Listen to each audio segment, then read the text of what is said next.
Hello students, তোমরা সবাই কেমন আছো? আশা করছি তোমরা সবাই ভালো আছো।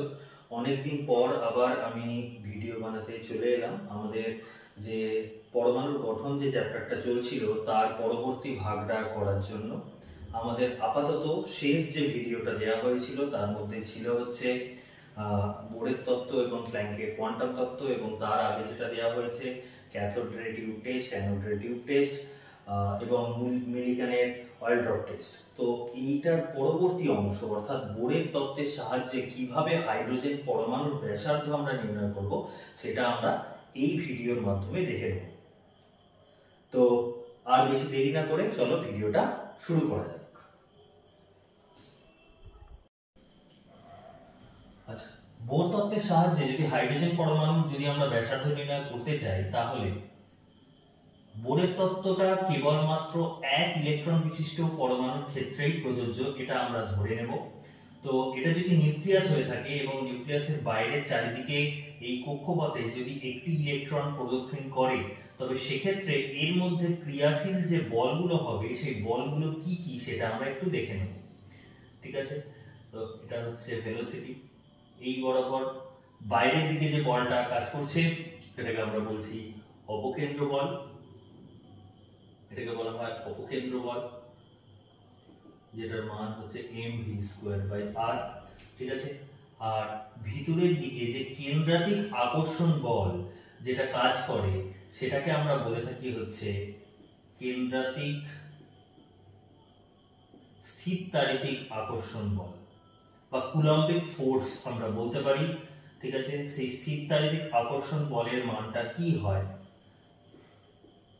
সেটা হচ্ছে, যদি আমি ধরে নিই যে নিউক্লিয়াসের মধ্যে z সংখ্যক অর্থাৎ যে অ্যাটমিক নাম্বার রয়েছে সেই অ্যাটমিক নাম্বারটা যদি z হয়ে থাকে এবং এক একটি প্রোটনের যে আধান আমরা জানি সেই আধানের মানটা কিন্তু ইলেকট্রনের আধানের সঙ্গে সমান হয়ে থাকে, খালি সেটা ধনাত্মক আধানগ্রস্ত হয়ে থাকে। তাহলে আমি টোটাল একটা নিউক্লিয়াসের মধ্যে উপস্থিত টোটাল প্রোটন দ্বারা যে আকর্ষণ বলটা কাজ করছে সেটা আমরা কিভাবে নির্ণয় করতে পারি, যে এখানে যদি টোটাল চার্জটা দেখি তাহলে সেটা হচ্ছে ZE, এইটা হবে যেখানে E হচ্ছে একটা প্রোটনের চার্জ, তার সঙ্গে Z হচ্ছে মোট প্রোটনের সংখ্যাকে বোঝানো হচ্ছে। আর এখানে আছে একটি ইলেকট্রন, সেই ইলেকট্রনের আধানটা হচ্ছে E অনলি, আর তাদের মধ্যবর্তী যে দূরত্বটা অর্থাৎ এই যে দূরত্বটা সেটাকে যদি r দ্বারা প্রকাশ করা হয় তাহলে কেন্দ্রাতিক স্থিরতারিতিক আকর্ষণ বলটা যেটা স্থিরতারিতিক যে বলটা এখানে হবে সেটা হচ্ছে ZE into E by হচ্ছে r² অ্যাকর্ডিং টু কুলম্বের যে সূত্র রয়েছে, অর্থাৎ কুলম্বের যে সূত্রের মাধ্যমে আমরা এটাকে দেখাতে পারছি। অবশ্যই সেটা সিজিএস ইউনিটে হচ্ছে, যার জন্য এখানে পরাবৈদ্যুতিক ধ্রুবক আমি মেনশন করছি না। তাহলে এর মানটা আসছে ZE²/r²। ঠিক আছে, এই যে দুটো বল অর্থাৎ কেন্দ্রাতিক স্থিরতারিতিক বল এবং অপকেন্দ্র বল, এই দুটো বলের মান সমান হয় বলেই ইলেকট্রনটা কিন্তু এই একটা নির্দিষ্ট কক্ষপথের মধ্যে থেকে নিউক্লিয়াসকে কেন্দ্র করে প্রদক্ষিণটা করতে পারে। এই দুটো বলের মান সমান হয়, অর্থাৎ mv²/r সমান হচ্ছে ZE²/r²। তাহলে এটা আমরা বলতে পারি। তবে এই ক্ষেত্রে আমরা যেটা পাচ্ছি তাহলে v² এখানে r² আর কেটে যাবে, তাহলে v² সমান লেখা যেতে পারে ZE²/mr। এই জিনিসটা পাচ্ছি, এটা 1 নম্বর সমীকরণ হিসেবে ধরলাম, 1 নম্বর সমীকরণ। এছাড়া বোরের তত্ত্বে যে প্রথম যে অ্যাজাম্পশনটা ছিল সেখান থেকে আমরা যেটা বলতে পারি যে mvr সমান nh/2π, এইটা বলা হয় mvr সমান nh/2π। এবারে যদি এটাকে উভয় পক্ষকে যদি আমরা বর্গ করি তাহলে যেটা পাবো m²v²r² n²h²/4π², এটা আসছে। এবারে m²r² টাকে ওই পাটে নিয়ে চলে গেলে তাহলে আমরা এখানে যেটা পাচ্ছি v² n²h²/4π² m²r², এইটা হয়ে থাকে আমার v²। এবারে এটা যদি 2 নম্বর সমীকরণ হয় তাহলে 1 ও 2 নম্বর সমীকরণ থেকে আমরা যেটা পাবো 1 ও 2 নং সমীকরণ থেকে পাই দুটো ভি স্কয়ারকে আমরা ইকুয়াল করে দেবো, অর্থাৎ এক্ষেত্রে যেটা আসবে যে Z E square by M R equal to N square H square by 4 pi square M square R square. এই আসবে, তাহলে এই আর স্কয়ার এগেন আর কাটবে, এম স্কয়ার এম কাটবে, তাহলে সেক্ষেত্রে আমার আর এর যে মানটা, এই আরটা যদি এদিকে নিয়ে চলে আসে এবং জেড স্কয়ারটা যদি এদিকে নিয়ে চলে যায়, তাহলে আর সমান যেটা আসছে n square h square by 4 pi square m z e square. এটাই হচ্ছে আমার বোরের তত্ত্ব অনুযায়ী হাইড্রোজেন পরমাণুর যে রেডিয়াস, সেই রেডিয়াস বা ব্যাসার্ধ তার সূত্র বা সমীকরণ। ঠিক আছে, এবারে এইটাকে কাজে লাগিয়ে তোমরা এই ভিডিওটা যখন, এই নোটসটা যখন নেবে তখন এটাকে পজ করে তোমরা এটা টুকে নিতে পারো। ঠিক আছে, আচ্ছা এর পরবর্তীতে আমরা যেটা দেখতে পারি, এই অংশটা আমি মুছছি, এই অংশটা আমি মুছছি,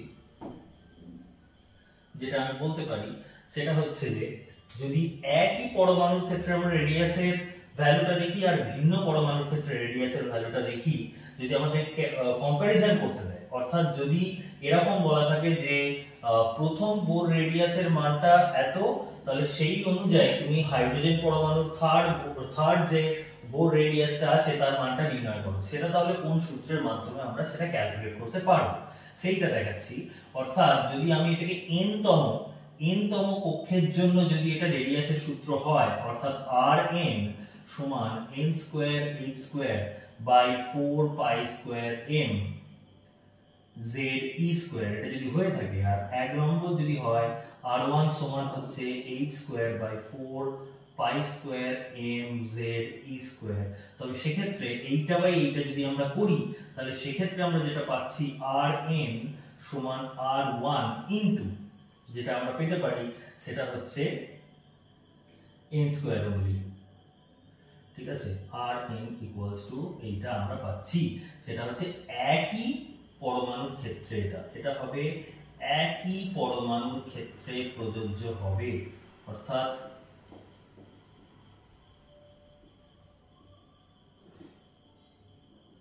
হাইড্রোজেন পরমাণুর ক্ষেত্রে যদি প্রথম বোর রেডিয়াস, যার ফার্স্ট বোর রেডিয়াসের মান হয়ে থাকে হাইড্রোজেনের ক্ষেত্রে R1 of H is 0.529 angstrom. ঠিক আছে, তো এই মানটাকে কাজে লাগিয়ে আমি যদি থার্ড বোর অরবিট বার করতে চাই, তখন কি করব, জাস্ট এই মানটার সঙ্গে থার্ড বোর অরবিট মানে n এর ভ্যালু 3 আসবে, তাহলে n এর ভ্যালু 3 এলে 3 স্কয়ার দ্যাট ইজ 9 দিয়ে মাল্টিপ্লাই করলেই কিন্তু আমরা উত্তরটা আবার পেয়ে যাব। ঠিক আছে, এটা একই পরমাণুর ক্ষেত্রে প্রযোজ্য হচ্ছে, যখন এটা ভিন্ন পরমাণুর ক্ষেত্রে হবে তখন যে সূত্রটা আসবে Rn equals to R1 into n square by z, এটা হচ্ছে আমার ভিন্ন পরমাণুর ক্ষেত্রে প্রযোজ্য হবে, ভিন্ন পরমাণুর ক্ষেত্রে প্রযোজ্য।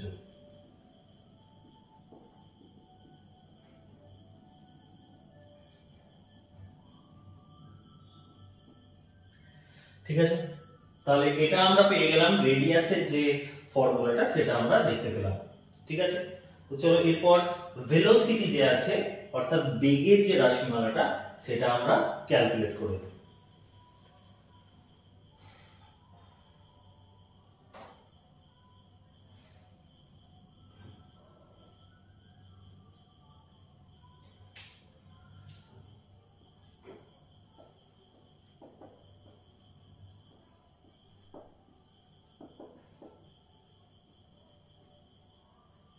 ঠিক আছে, তাহলে এইটাকে যদি কাজে লাগাই, তাহলে আমরা যেটা দেখতে পাচ্ছি বেগের ক্ষেত্রে যেটা রয়েছে,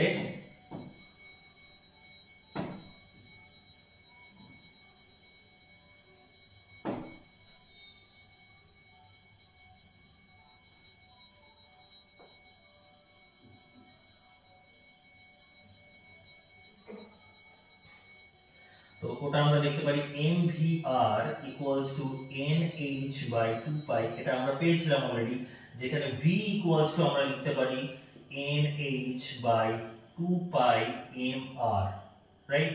তাহলে v equals to nh by 2 pi m into 1 by r, এটা লেখা যেতে পারে। তাহলে সেক্ষেত্রে r এর ভ্যালুটা আমরা পুট করে দেবো, যেটা রেডিয়াসের ভ্যালু আমরা বের করেছি, nh by 2 pi m into 4 pi square m z e square by n square h square, এটা আমরা পাচ্ছি। তো সেক্ষেত্রে আমার n স্কয়ার কাটবে, h স্কয়ার কাটবে, এখানে m কেটে যাবে, পাই দিয়ে পাই স্কয়ার কাটবে, আর 2 দিয়ে 4 কাটবে 2। তাহলে আলটিমেটলি v এর যে রাশিমালাটা আমরা পাচ্ছি এই ক্ষেত্রে এটা হচ্ছে 2 pi z e square by nh। এটা হচ্ছে আমার বেগের রাশিমালা, এটা হচ্ছে ইলেকট্রনের বেগের রাশিমালা।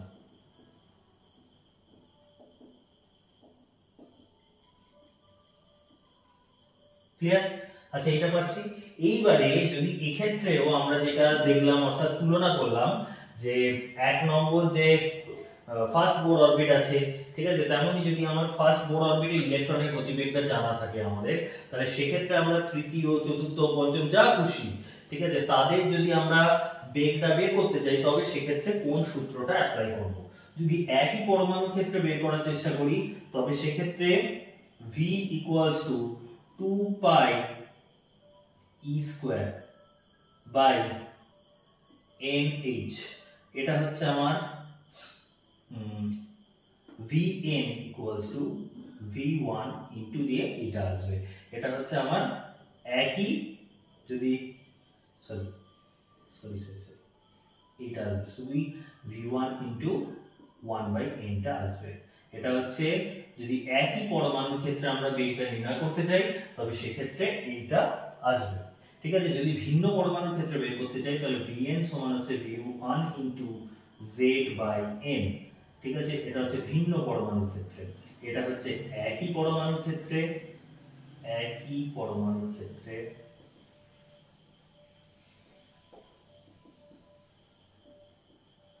এটা হচ্ছে ভিন্ন পরমাণুর ক্ষেত্রে।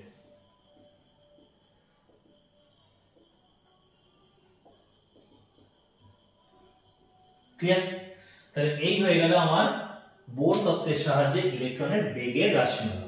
ঠিক আছে, এরপর আমরা যেটা করব সেটা হচ্ছে বোর তত্ত্বের সাহায্যে ইলেকট্রনের শক্তির রাশিমালা, এইটা আমাদের করতে হবে।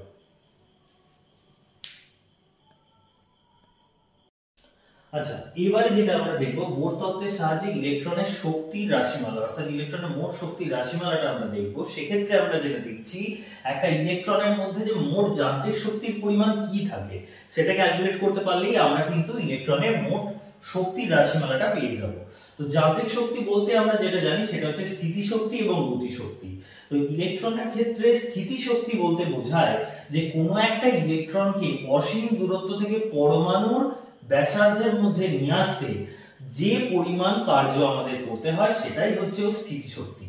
তাহলে সেক্ষেত্রে আমরা স্থিতিশক্তি যদি ক্যালকুলেট করতে যাই তাহলে কি করব, যে কেন্দ্রাতিক আকর্ষণ বলটা ছিল অর্থাৎ পরমাণুর ক্ষেত্রে নিউক্লিয়াসে যে ইলেকট্রনকে যে বল দ্বারা আকর্ষণ করছিল, ইলেকট্রনকে নিজের দিকে যে বল দ্বারা আকর্ষণ করছিল অর্থাৎ Ze²/r², এইটিকে যদি আমরা ইন্টিগ্রেট করি লোয়ার লিমিট ইনফাইনাইট থেকে আমার পরমাণুর যে রেডিয়াসটা সেটা আর ধরে নেওয়া হচ্ছে তার মধ্যে, তবে সেক্ষেত্রে আমরা পোটেনশিয়াল এনার্জি বা স্থিতিশক্তির মান কিন্তু পেয়ে যাব। তো স্থিতিশক্তির মান আমি এক্ষেত্রে কি পাচ্ছি -Ze²/r, এটা যদি আমরা ইন্টিগ্রেট করি তবে কিন্তু আমরা এটা দেখতে পাবো। ঠিক আছে, তাহলে কাইনেটিক এনার্জি যদি আমরা বের করতে চাই, কাইনেটিক এনার্জি সমান আমরা যেটা জানি সেটা হচ্ছে 1/2 × mv² হয়ে থাকে। ঠিক আছে, এবারে আমরা যেটা পেয়েছিলাম যে v² সমান যে mv²/r সমান হচ্ছে Ze²/r², এই জিনিসটা পেয়েছিলাম আমরা যখন রেডিয়াসের ভ্যালু ক্যালকুলেট করি। ঠিক আছে, তাহলে সেক্ষেত্রে আমরা যেটা দেখেছি যে v² সমান আমরা যেটা বলতে পারি Ze²/m × r, এই v² এর জায়গায় এই ভ্যালুটা আমরা পুট করে দেব, অর্থাৎ 1/2 × m × Ze²/mr। তাহলে এই m কেটে যাবে, তাহলে এটা চলে আসবে Ze²/2r। এটা হচ্ছে আমার কাইনেটিক এনার্জি। তাহলে কাইনেটিক এনার্জি আমরা পাচ্ছি এখানে কি না, কাইনেটিক এনার্জি ভ্যালু যেটা পাচ্ছি সেটা হচ্ছে z²/2r। ঠিক আছে, তো এই অংশটা যদি আমি মুছে দিই তাহলে যেটা আমরা দেখছি যে এই ক্ষেত্রে যদি আমরা টোটাল এনার্জিটা বার করতে চাই তাহলে টোটাল এনার্জিটা যেটা দেখতে পাচ্ছি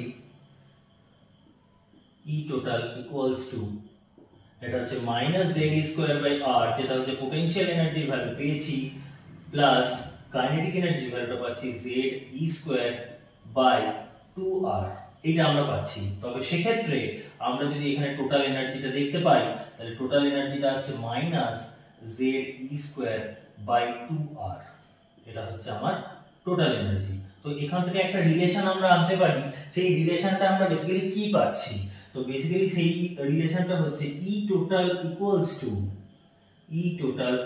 to আমরা যেটা বলতে পারি সেটা হচ্ছে E potential by 2 এটা বলা যায়।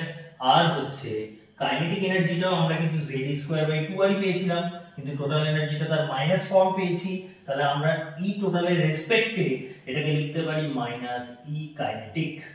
আর এইগুলো তোমাদের বলে দেওয়ার কারণ এই কারণেই যে তোমরা যেহেতু এমসিকিউ ফরম্যাটে পরীক্ষা হবে প্রথম সেমিস্টারটা, তবে সেক্ষেত্রে এই রিলেশনের মাধ্যমে নিউমেরিক্যালস গুলো করতে আমাদের অনেক সুবিধা হবে। শুধুমাত্র সেটা বোর্ড পারপাসে নয়, অবশ্যই জয়েন্ট পারপাসেও কিন্তু আমাদের অনেক সুবিধা হবে। ঠিক আছে, তো এবারে যদি ফাইনাল আমরা এক্সপ্রেশনটা নিয়ে আসি ই টোটালের ক্ষেত্রে, তাহলে সেটা যে মানটা আমরা পাচ্ছি -ze²/2 এখানে r এর ভ্যালুটা এগেইন পুট করব 4π² mz²/n²h² এটা পাচ্ছি। তাহলে 2 দিয়ে এটা কাটবে 2 হলো। ঠিক আছে, আর কিছু কাটার নেই, অর্থাৎ E total equals to আমরা যেটা এখানে পাচ্ছি এটা হচ্ছে -2π² z² e4m/n²h²। এটা হচ্ছে আমার টোটাল এনার্জি এক্সপ্রেশন হচ্ছে কার না ইলেকট্রনের, অর্থাৎ বোর তত্ত্বের সাহায্যে হাইড্রোজেন পরমাণুর মধ্যে উপস্থিত একটি ইলেকট্রনের টোটাল এনার্জির যে এক্সপ্রেশনটা সেটা কিন্তু আমরা এটা পেলাম। ঠিক আছে, এইবারে যদি এটাকে যদি আমরা তুলনা করি এগেইন, যেমন রেডিয়াসের ক্ষেত্রে করেছি, যেমন ভেলোসিটির ক্ষেত্রে করেছি, তেমন শক্তির ক্ষেত্রেও, শক্তি নির্ণয়ের ক্ষেত্রেও আমাদের এই কম্প্যারিজনটা করতে হবে। তাহলে এই পোরশনটা আমরা মুছে দিচ্ছি। তাহলে সেক্ষেত্রে আমরা যেটা পাচ্ছি, এই ক্ষেত্রে আমরা যেটা পাচ্ছি যে ই টোটালটা লেখার দরকার নেই, টোটাল এনার্জিটাই বোঝানো হচ্ছে যে En equals to E1 into আমরা যেটা পাচ্ছি একটা হচ্ছে z²/n²। যখন z থাকবে অর্থাৎ অ্যাটমিক নাম্বার থাকবে তখন সব সময় সেটা কি হবে ভিন্ন পরমাণুর ক্ষেত্রে, সেই জন্যই আমার এখানে অ্যাটমিক নাম্বারটা ফ্যাক্টর করছে। অর্থাৎ কি ধরনের প্রবলেমের জন্য বলছি সেটা হচ্ছে যে আমি একদম সিরিজ এন্ডে আমি প্রবলেমগুলো করাবো, তখন এগুলোর উদাহরণ দেওয়া যেতে পারে। তবে বর্তমানে আমি একটা एग्जांपल দিতে পারি, কি রকম, যে আমায় বলেছে হাইড্রোজেনের ফার্স্ট বোর অরবিটের রেডিয়াসটা বা তার শক্তির মানটা 13.6 ইলেকট্রন ভোল্ট এরকম বলা আছে, -13.6 ইলেকট্রন ভোল্ট। তাহলে লিথিয়ামের থার্ড বোর অরবিটের শক্তির মান কি হবে? সেক্ষেত্রে আমার যদি বের করতে হয় তাহলে লিথিয়ামের জন্য z এর মানটা আমায় বসাতে হবে, সেটা 3 বসবে, তাহলে 3 স্কয়ার হয়ে যাবে, এবং তার থার্ড বোর অরবিট বলেছি অর্থাৎ 3 স্কয়ার এগেইন এটাও 9 হয়ে যাবে। তবে সেক্ষেত্রে আমরা দেখতে পেয়ে যাব লিথিয়ামের থার্ড বোর অরবিটে আমার এনার্জি ভ্যালুটা কি আসছে। ঠিক আছে, অর্থাৎ এই যে সূত্রটা, যে মোট শক্তির সূত্রটা আমরা পাচ্ছি, এটা কিন্তু ভিন্ন পরমাণুর জন্যই প্রযোজ্য হবে, এটা ভিন্ন পরমাণুর ক্ষেত্রে প্রযোজ্য।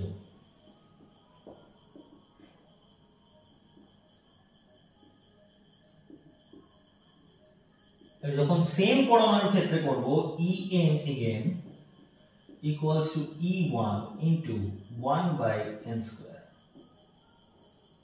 এটা হচ্ছে একই পরমাণুর ক্ষেত্রে প্রযোজ্য।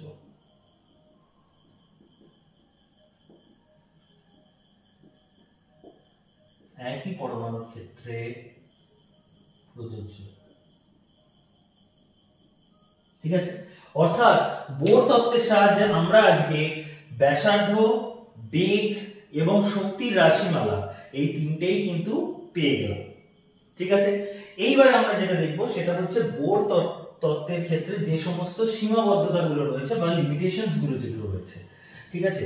তাহলে বোর তত্ত্বের ক্ষেত্রে যদি আমাদের লিমিটেশনের কথা বলা হয়, তাহলে প্রথম লিমিটেশন যেটা বলতে হবে যে এটা কেবলমাত্র এক ইলেকট্রন বিশিষ্ট পরমাণুর ক্ষেত্রেই প্রযোজ্য।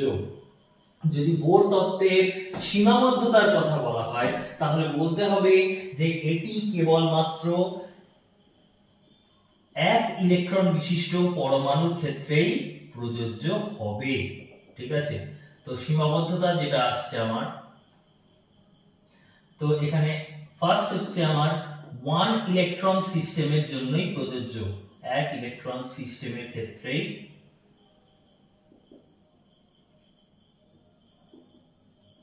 প্রযোজ্য। ঠিক আছে, দ্বিতীয়ত যেটা সেকেন্ড পয়েন্ট হিসেবে বলা যেতে পারে সেটা হচ্ছে যে হাইড্রোজেনের যে রেখা বর্ণালীগুলো রয়েছে, অর্থাৎ H alpha, H beta, H gamma, H delta, তাকে যদি আমরা একটা শক্তিশালী চুম্বক ক্ষেত্রের মধ্যে রাখি, তাহলে শক্তিশালী চুম্বক ক্ষেত্রে এই যে ব্যান্ডটা আমরা পাই, অর্থাৎ হাইড্রোজেন স্পেকট্রামের ক্ষেত্রে যে চারটে ব্যান্ড আমরা পেয়েছিলাম, তার মধ্যে যে H আলফাটা ছিল যেটা রেড কালারে স্পষ্ট ছিল, ঠিক আছে, তার যে আবার হাইপারফাইন স্প্লিটিং, অর্থাৎ কি এই যে কন্টিনিউয়াস ব্যান্ডটা আমরা দেখতে পাচ্ছি, এটা অ্যাকচুয়ালি কন্টিনিউয়াস ছিল না, বরং সেগুলো ছোট ছোট স্পেকট্রাল লাইনস, অর্থাৎ বর্ণালী রেখা বা রেখা বর্ণালীর সূক্ষ্ম গ্যাপ এদের মধ্যে বর্তমান থাকে, এটা কন্টিনিউয়াস থাকে না, অর্থাৎ ডিসকন্টিনিউয়াস বা বিচ্ছিন্ন রেখা বর্ণালী দেখা যায়। কার ক্ষেত্রে দেখা যায়? চুম্বক ক্ষেত্রের প্রভাবে দেখা যায়। যখন শক্তিশালী চুম্বক ক্ষেত্রে রাখবো তখন এই জিনিসটা দেখতে পাই, যেটাকে আমরা জিম্যান এফেক্ট বা জিম্যান প্রভাব বলবো। আর যদি সেম ভাবে এই হাইড্রোজেন রেখা বর্ণালীকে যদি হাইড্রোজেনকে শক্তিশালী তড়িৎ ক্ষেত্রের মধ্যে রাখা হয়, তবেও কিন্তু এই হাইপারফাইন স্প্লিটিংটা আমরা দেখতে পাবো, সেটাকে আমরা স্টার্ক প্রভাব বলবো। ঠিক আছে, তাহলে জিম্যান প্রভাব বা স্টার্ক প্রভাবের যে কারণটা, কি কারণে তাদের স্প্লিটিংটা হচ্ছে, সেইটার কনসেপশন কিন্তু বিজ্ঞানী বোর দিতে পারেন।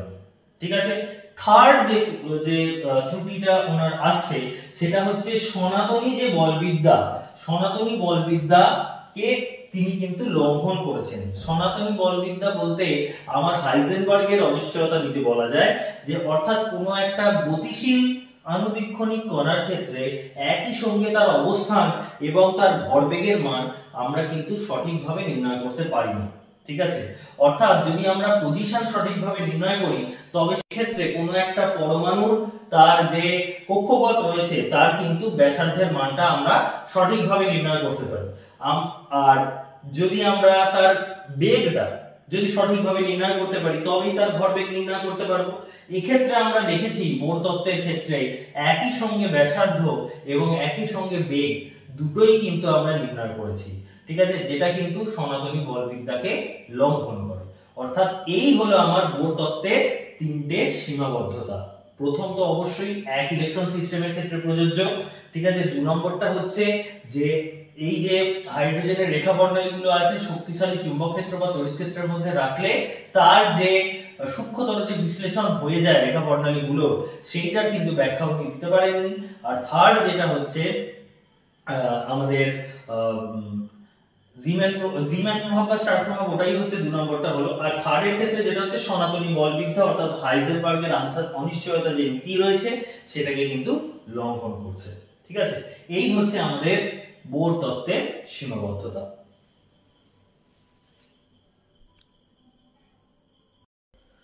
বোর তত্ত্বের সীমাবদ্ধতাকে ঠিক করার জন্য, অর্থাৎ তার যে লিমিটেশনস গুলো ছিল সেগুলোকে পূরণ করার জন্য এরপরে যে তত্ত্বটা এলো সেটা হচ্ছে সোমারফেল্ডের তত্ত্ব। তো বিজ্ঞানী সোমারফেল্ড কি বললেন? বিজ্ঞানী সোমারফেল্ড বললেন যে ইলেকট্রন গুলো বোর তত্ত্বে অনুযায়ী যেমন কিছু সুনির্দিষ্ট বৃত্তাকার কক্ষপথে যে ঘূর্ণায়মান অবস্থায় থাকে শুধুমাত্র তা নয়, বরং ইলেকট্রনগুলো কিছু সুনির্দিষ্ট উপবৃত্তাকার কক্ষপথ বা ইলিপ্টিক্যাল অরবিটে নিউক্লিয়াসকে কেন্দ্র করে ঘূর্ণায়মান অবস্থায় থাকে। ঠিক আছে, যেখানে এই যে নিউক্লিয়াস, পরমাণুর যে নিউক্লিয়াসটা সেটা উপবৃত্তাকার কক্ষপথের যে কোনো একটা ফোকাসের মধ্যে অবস্থান করতে পারে। তো এই উপবৃত্তাকার কক্ষপথে ঘূর্ণায়মান অবস্থায় আমরা জানি যে উপবৃত্তাকার কক্ষপথের যে লম্বা যে অংশটা থাকে সেটাকে আমরা পরাক্ষ বলি, আর এই অংশটাকে আমরা উপাক্ষ বলি। ঠিক আছে, তো এই যে উপবৃত্তাকার কক্ষপথে ইলেকট্রন যখন ঘূর্ণায়মান অবস্থায় থাকছে তখন নিউক্লিয়াসের থেকে এই ইলেকট্রনটার কিন্তু দূরত্ব পরিবর্তিত হচ্ছে, ঠিক আছে। অর্থাৎ এই দূরত্বটা পরিবর্তন হওয়ার জন্য এখানে এক প্রকার কোয়ান্টাম সংখ্যা অর্থাৎ তার ডিসটেন্স চেঞ্জের জন্য তার মধ্যে একটা অ্যাসোসিয়েটেড এনার্জি জেনারেট হচ্ছে। সেই এনার্জিটাকে আমরা বলে থাকি হচ্ছে রেডিয়াল কোয়ান্টাম নাম্বার। অর্থাৎ এখানে একটা কোয়ান্টাম নাম্বার আমরা পাচ্ছি radial quantum number due to the variation of the radius. অর্থাৎ রেডিয়াসের আমার যে পরিবর্তনটা হওয়ার জন্য আমি এখানে একটা কোয়ান্টাম নাম্বার দেখতে পাচ্ছি। আর একটা কি দেখতে পাচ্ছি, এখানে অ্যাঙ্গেলটাও পরিবর্তন হচ্ছে। এই অ্যাসোসিয়েটেড অ্যাঙ্গেলটা পরিবর্তন হওয়ার জন্য এখানে আরেকটা শক্তি অর্থাৎ শক্তির যে সংখ্যা বা কোয়ান্টাম নাম্বার যেটা বলছি সেটা একটা আসছে, সেটা হচ্ছে আমার অ্যাজিমুথাল কোয়ান্টাম সংখ্যা। তো এখানে একটা মুখ্য কোয়ান্টাম সংখ্যার সঙ্গে এই রেডিয়াল কোয়ান্টাম সংখ্যা এবং অ্যাজিমুথাল কোয়ান্টাম সংখ্যার একটা রিলেশন আমরা দেখতে পাই। সেই রিলেশনটা বলছে n সমান nr প্লাস k, এই জিনিসটা আমরা দেখতে পাই, ঠিক আছে। দ্বিতীয়ত আরেকটা রিলেশন আমরা দেখতে পাই, সেটা হচ্ছে n বাই k সমান হচ্ছে a বাই b, ঠিক আছে। n বাই k সমান a বাই b, অর্থাৎ আমার প্রিন্সিপাল কোয়ান্টাম নাম্বার তার সঙ্গে আমার যে পরাক্ষটা রয়েছে সেটা সমানুপাতিক এবং অ্যাজিমুথাল কোয়ান্টাম নাম্বারের সঙ্গে আমার উপাক্ষটা কিন্তু সমানুপাতিক। তবে এক্ষেত্রে k নট ইকুয়ালস টু 0 হবে, k কিন্তু নট ইকুয়ালস টু 0 হবে। এটা কেন হবে? কারণ k টা যদি 0 হয়ে যায় অর্থাৎ b 0 হয়ে যাওয়া অর্থাৎ উপাক্ষটা 0 হয়ে যাওয়া, সেটা হলে কি হবে, ইলেকট্রন কিন্তু পরাক্ষ বরাবর আমার নিউক্লিয়াসের মধ্যে দিয়ে পাস করবে, যেটা কখনোই হওয়া সম্ভব নয়। সেই জন্য k এর মানটা নট ইকুয়াল টু 0, ঠিক আছে। এবারে প্রশ্ন হচ্ছে যে এটার সাহায্যে কিভাবে আমরা ওই হাইপারফাইন স্প্লিটিংটাকে ব্যাখ্যা করতে পারি। অর্থাৎ সোমারফেল্ডস বললো যে কেবলমাত্র যে আমার এই উপবৃত্তাকার কক্ষপথ থাকছে তা নয়, তার সঙ্গে সঙ্গে তো সার্কুলার অরবিটও থাকছে। অর্থাৎ সেক্ষেত্রে আমরা যেটা দেখতে পারি, যদি আমরা একই সঙ্গে সার্কুলার অরবিট এবং উপবৃত্তাকার কক্ষপথ এই যদি সবকটাই যদি আমরা অঙ্কন করি, তাহলে কিন্তু আমাদের এই ধারণাটা স্পষ্ট হয়ে যাবে, ঠিক আছে। অর্থাৎ যেহেতু ইলেকট্রন একই সঙ্গে সার্কুলার অরবিট এবং উপবৃত্তাকার কক্ষপথে থাকছে, তখন তাহলে আমরা বলতে পারি যে এই একটা সার্কুলার অরবিট, অর্থাৎ আমরা এখানে যে রিলেশনটা পেয়েছি n বাই k সমান a বাই b, যদি এরকম হয়ে যায় n আর k এর মান সেম, তবে সেক্ষেত্রে পরাক্ষ এবং উপাক্ষর মানও সেম হবে। সেটা কখন হওয়া সম্ভব? যখন আমার কক্ষপথটা বৃত্তাকার হবে, ঠিক আছে। তো এই ক্ষেত্রে আমরা ধরে নিচ্ছি এটার মান হচ্ছে আমি ধরে নিচ্ছি n সমান 3 আর k সমান 3, ঠিক আছে। তবে সেক্ষেত্রে অপরটা কি হবে? তাহলে এই একটা মান পেয়ে যাচ্ছি, সেক্ষেত্রে আমার n এর মান যদি 3 হয় তাহলে k এর মান হয়ে যাবে 2। তাহলে অপরটা যদি আরেকটা দেখি,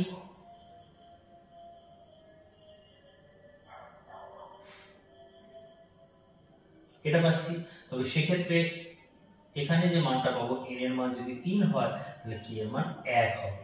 অর্থাৎ আমরা একই সঙ্গে দেখতে পাচ্ছি সার্কুলার অরবিটস এর সঙ্গে কিন্তু আমার এই উপবৃত্তাকার কক্ষপথগুলো বর্তমান থাকছে। এইবারে এই অবস্থাতে কোন ইলেকট্রন যদি এরকম করে যে হায়ার স্টেট অর্থাৎ এখানে সার্কুলার অরবিটের যদি বাইরে থাকে, একদম সবথেকে বাইরে যদি অবস্থান করে, তাহলে সেখান থেকে আমার কিন্তু ইলেকট্রন এনার্জি ছেড়ে আমার কিন্তু ভিতরের কক্ষপথে জাম্প করতে পারে। এবং এদের মধ্যে এই এনার্জি গ্যাপটা এত অল্প হওয়ার জন্য সেখানে কিন্তু আমরা একটা ছোট স্পেকট্রাল লাইন দেখতে পাবো। অর্থাৎ হায়ার থেকে যেহেতু লোয়ারে যাচ্ছে, তাহলে এই ক্ষেত্রে নিঃসরণ বর্ণালীর একটা সৃষ্টি হবে এবং সেই নিঃসরণ বর্ণালী একটা ব্যান্ডের সৃষ্টি করবে, রেখা বর্ণালীর সৃষ্টি করবে। তারপরে আবার যদি ইলেকট্রনটা এখান থেকে এখানে জাম্প করে, তখন কিন্তু আরেকটা লাইন আমরা দেখতে পাবো। এরকম যদি অনেক সংখ্যক উপবৃত্তাকার কক্ষপথ বর্তমান থাকে, তাহলে অনেকগুলো স্পেকট্রাল লাইন্স দেখতে পাবো, কিন্তু তাদের মাঝে অবশ্যই গ্যাপ দেখতে পাবো। এই গ্যাপটা পাওয়ার কারণ কি? এদের মাঝে যে এনার্জি গ্যাপ রয়েছে, সেই এনার্জি গ্যাপটা থাকার জন্য এখানে স্পেকট্রাল লাইন্স এর মধ্যেও কিন্তু আমরা এনার্জি গ্যাপটা দেখতে পাচ্ছি। অর্থাৎ যে শক্তিশালী চুম্বক ক্ষেত্র বা তড়িৎ ক্ষেত্রের মধ্যে যখন আমি ইলেকট্রনকে রাখছি, তখন তার যে এই যে স্পেকট্রাল লাইন্স গুলো অর্থাৎ যে বর্ণালীগুলো দেখতে পাচ্ছি, তার যে সুন্দর সূক্ষ্মতর বিশ্লেষণ হচ্ছে, সেটা কিন্তু এই সার্কুলার অরবিট থেকে আমার উপবৃত্তাকার কক্ষপথে ইলেকট্রনের ট্রানজিশন গুলো হওয়ার জন্য। অর্থাৎ আমরা এখানে জিম্যান ক্রিয়া আর স্টার্ক ক্রিয়া কিন্তু সুন্দরভাবে বুঝতে পারলাম, ঠিক আছে। এরপর আমরা যেটা দেখব সেটা হচ্ছে আমাদের ডি ব্রগলি হাইপোথিসিস।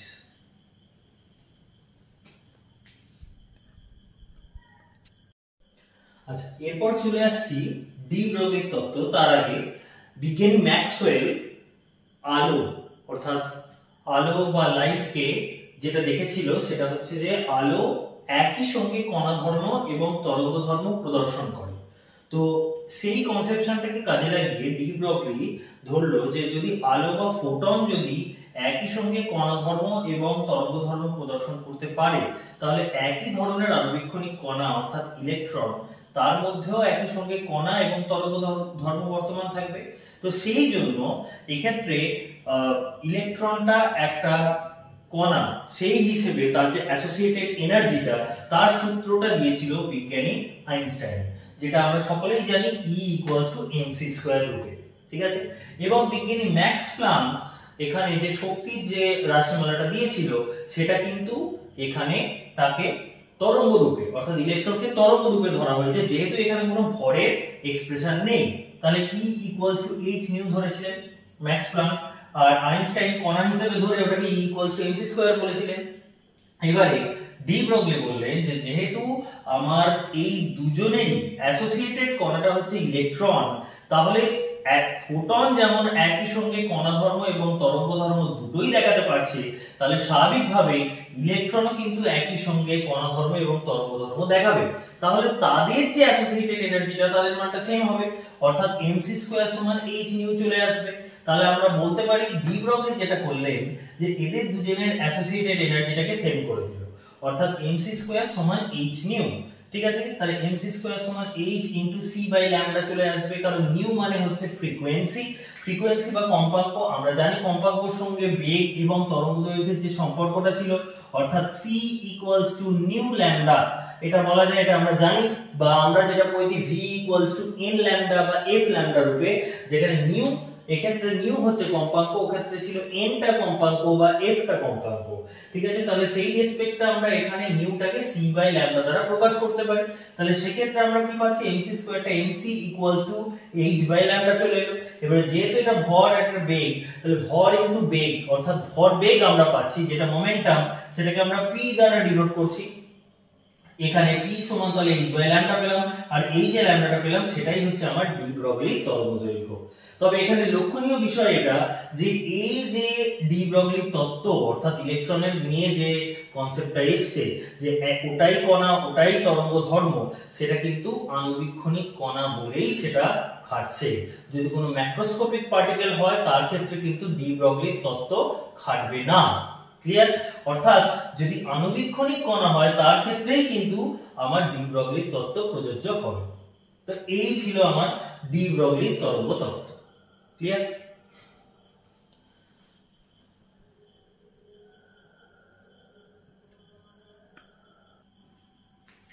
নেক্সট আমরা যেটা দেখব যে ডি ব্রগলি তত্ত্বকে কাজে লাগিয়ে আমরা কিভাবে বোরের তত্ত্বের যে কৌণিক ভরবেগের ইলেকট্রনের কৌণিক ভরবেগের যে রাশিমালাটা ছিল সেটাকে কিভাবে আমরা উৎপাদন করতে পারি।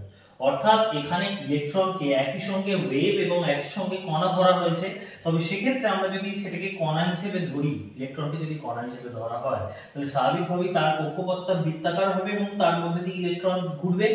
আমরা অর্থাৎ একটা ইলেকট্রনের যদি ব্যাসার্ধের মানটা অর্থাৎ তার যে কক্ষপথের ব্যাসার্ধের মানটা সেটা যদি r ধরে নেওয়া হয়, তবে সেক্ষেত্রে মানে নিউক্লিয়াস থেকে যে দূরত্বটা সেটা যদি আমার এক্ষেত্রে এটা যদি r ধরে নেওয়া হয়, তবে সেক্ষেত্রে পরিধির মানটা উপবৃত্তাকার কক্ষপথে মানে বৃত্তাকার কক্ষপথের যে পরিধির মানটা সেটা 2πr আসবে। সেটা কার সঙ্গে সমান হচ্ছে? আমি ধরে নিচ্ছি যে ইলেকট্রন যদি তরঙ্গ ধর্ম প্রদর্শন করে তবে সেগুলো এই যে এরকম সংখ্যক তরঙ্গের সমান হবে, সমষ্টি হবে, অনেকগুলো তরঙ্গ সৃষ্টি করবে। ঠিক আছে, সেই মানটা অনেক হতে পারে। আমরা ধরে নিচ্ছি যে একটা সিঙ্গেল বা একটা স্মলেস্ট ভ্যালু তরঙ্গ যে তরঙ্গ দৈর্ঘ্যটা সেটা ল্যামডা ধরে নিচ্ছি। আমি ধরে নিচ্ছি এক্ষেত্রে আমার n সংখ্যক তরঙ্গ সৃষ্টি হয়েছে। তবে সেক্ষেত্রে এই যে বৃত্তাকার কক্ষপথটা রয়েছে সেই বৃত্তাকার কক্ষপথের যে পরিধির মানটা সেটা কিন্তু এই টোটাল যে ওয়েভলেন্থটা পাবো, অর্থাৎ এখানে তরঙ্গ হিসেবে n সংখ্যক যদি তরঙ্গ তৈরি হয় তার সঙ্গে একটা তরঙ্গ দৈর্ঘ্য যদি ল্যামডা হয়, তাহলে সেক্ষেত্রে টোটাল যে তরঙ্গ দৈর্ঘ্যের মানটা হবে সেটা n ল্যামডা হবে। সেইটাই আমি এখানে লিখেছি যে 2πr = n ল্যামডা।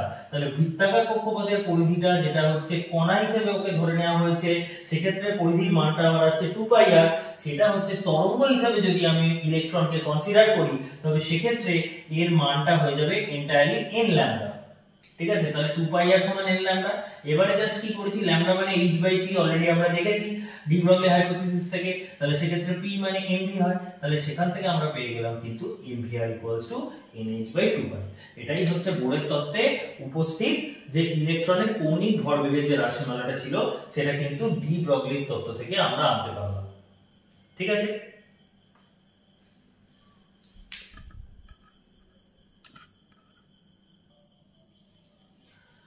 আচ্ছা এরপরে যেটা আমরা দেখব সেটা হচ্ছে হাইজেনবার্গের অনিশ্চয়তা নীতি। হাইজেনবার্গের অনিশ্চয়তা নীতি কি বলছে, যেটা সনাতন বলবিদ্যার অংশ ছিল, যে কোনো আণুবীক্ষণিক কণার ক্ষেত্রে তার মোমেন্টাম অর্থাৎ ভরবেগ এবং তার অবস্থান সঠিকভাবে নির্ণয় করা একই সঙ্গে কখনোই সম্ভব না। ঠিক আছে, সাইমালটেনিয়াসলি আমরা কোন একটা মাইক্রোস্কোপিক পার্টিকেলের মোমেন্টাম আর তার পজিশন সঠিকভাবে একই সঙ্গে নির্ণয় করতে পারবো না। ঠিক আছে, তো সেক্ষেত্রে আমরা বলতে পারি যে উদাহরণ হিসেবে যদি আমরা দেখি যে একটা ইলেকট্রন নিউক্লিয়াস থেকে এইখানে রয়েছে, যদি তার পজিশনটাকে আমরা ট্রু ধরি, যে অর্থাৎ পজিশনের মানটা কিছু রয়েছে, সেটা দেখার জন্য আমরা কি করব, নিউক্লিয়াস থেকে এই এ পজিশনের মধ্যে দূরত্বটা মেজার করব। ঠিক আছে, এক্ষেত্রে একটা সার্কুলার আমি ড্র করেছি, সেক্ষেত্রে ব্যাসার্ধের কোনো পরিবর্তন হচ্ছে না, কিন্তু যদি ইলিপ্টিক্যাল অরবিট হতো তাহলে ডেফিনেটলি তার ক্ষেত্রে কিন্তু আমার এই দূরত্বের পরিবর্তন হতো। ঠিক আছে, যদি আমি এই ক্ষেত্রে কনসিডার করে নিই যে তার এই যে পজিশনটা অর্থাৎ এই যে পজিশনটা রয়েছে সেটা ফিক্সড, তাহলে সেটা যদি ফিক্সড ধরে নেওয়া হয় তাহলে আমায় কনসিডার করে নিতে হবে যে তার মধ্যে কোনো রকম বেগ নেই, অর্থাৎ v এর মানটা 0 হয়ে গেছে, তবেই কিন্তু এই দূরত্বটা আমরা মেজার করতে পারবো। ঠিক আছে, তাহলে অর্থাৎ যখন আমি সেটার পজিশন সঠিকভাবে পরিমাপ করার চেষ্টা করছি তখন কিন্তু তার যে বেগটা সঠিকভাবে নির্ণয় করতে পারছি না, তার মানটা কিন্তু 0 হয়ে যাচ্ছে।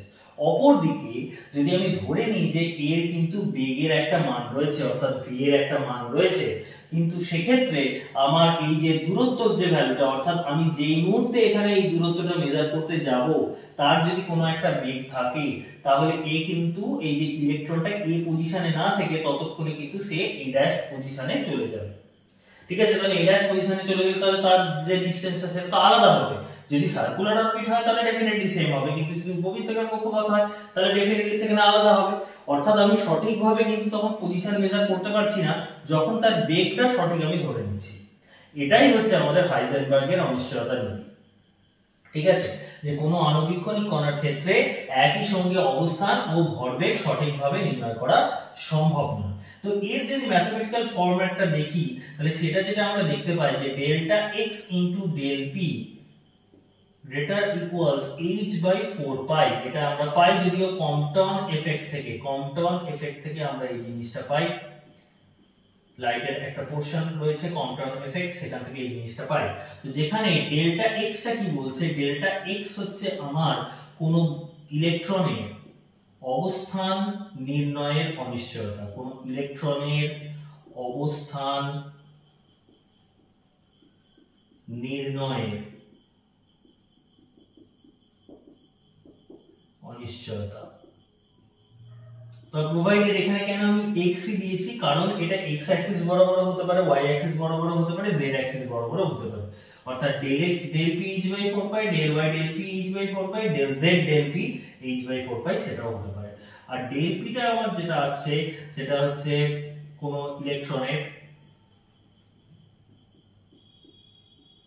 ভরবেগ নির্ণয়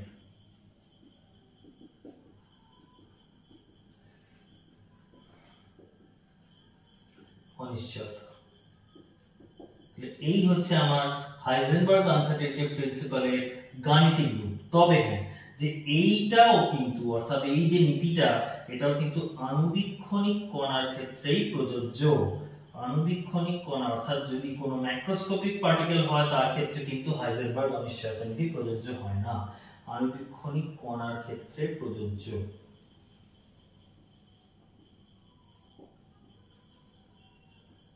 ক্লিয়ার? তাহলে এটা হলো। এবারে যদি এটার আরেকটা ফর্ম আনি, কারণ আমাদের নিউমেরিক্যালস আসবে এই রেসপেক্টে, যদি আমরা কিছু এর অন্য যে ফরম্যাটটা সেটা যদি নিয়ে আসি তাহলে সেক্ষেত্রে যেটা পাবো, এই অংশটা আশা করি নিয়ে নিয়েছো, তাহলে এটা ছবি তুলে নিতে পারো বা এই জিনিসটা লিখে নিতে পারো। ঠিক আছে, এই অংশটা মুছছি।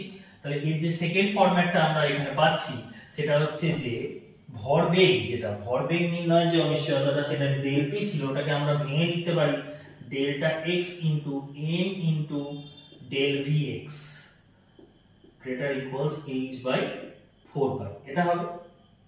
অর্থাৎ delta X into del V X greater equals H by 4 pi M,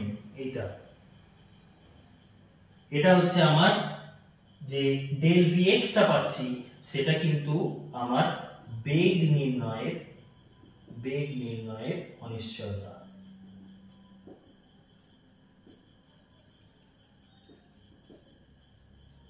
clear? এটা এছাড়াও আরেকটা ফরম্যাট হয়, সেই ফরম্যাটটা দিয়েও আমার এমসিকিউ আসতে পারে যে সমীকরণটা কি অর্থাৎ গাণিতিক রূপটা কি, সেটা হচ্ছে del E del T greater equals H by 4 pi, যেখানে ডেল ই হচ্ছে আমার শক্তি নির্ণয়ের অনিশ্চয়তা, শক্তি নির্ণয়ের অনিশ্চয়তা।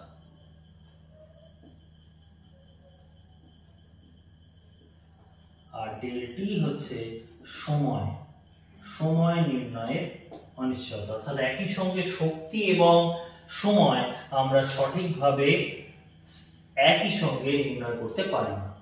এই ছিল আমাদের হাইজেনবার্গের অনিশ্চয়তা নীতি। তো আজকে এই পর্যন্তই থাকবে।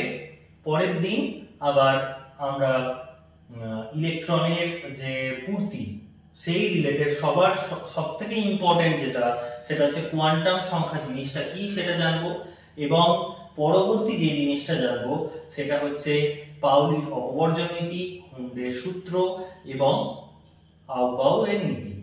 এই চারটে পার্ট যদি কমপ্লিট হয়ে যায় তাহলেই কিন্তু আমাদের অ্যাটমিক স্ট্রাকচার পোরশনটা শেষ হয়ে যাবে। তো অবশ্যই পরের পার্টটা দেখবে, এবং তার সঙ্গে সঙ্গে আজকের যে পার্টগুলো হলো, অর্থাৎ আজকের পার্ট বলতে আমরা যেটা করলাম বোর তত্ত্বের সাহায্যে ব্যাসার্ধ নির্ণয় করলাম, ইলেকট্রনের বেগ নির্ণয় করলাম, ইলেকট্রনের মোট শক্তি রাশিমালা নির্ণয় করলাম, এছাড়া হচ্ছে সোমারফেল্ডের তত্ত্ব করলাম, আর হচ্ছে আমার ডি ব্রগলির তত্ত্ব করলাম, এবং সর্বশেষে হাইজেনবার্গের অনিশ্চয়তা নীতি করলাম। এই পুরো অংশটা অবশ্যই তোমরা নোট ডাউন করবে, এবং একদম শেষে যখন আমার এই চ্যাপ্টার এন্ড হয়ে যাবে তারপরে অবশ্যই আমি কিন্তু অনেক ধরনের প্রবলেম আলোচনা করব। সেইগুলো দেখতে অবশ্যই ভিডিওটাকে লাইক করবে এবং অবশ্যই চ্যানেলটাকে সাবস্ক্রাইব করবে, এবং পরবর্তী ভিডিওগুলো দেখার জন্য এবং আগের ভিডিওটা অবশ্যই দেখবে, যাতে তোমরা এই আজকে যে আমরা শক্তির রাশিমালা বা বেগের রাশিমালা বা ব্যাসার্ধের রাশিমালাগুলো পেয়েছি সেগুলো যাতে বুঝতে পারো। তো চলো আজকে এই পর্যন্তই। Good night.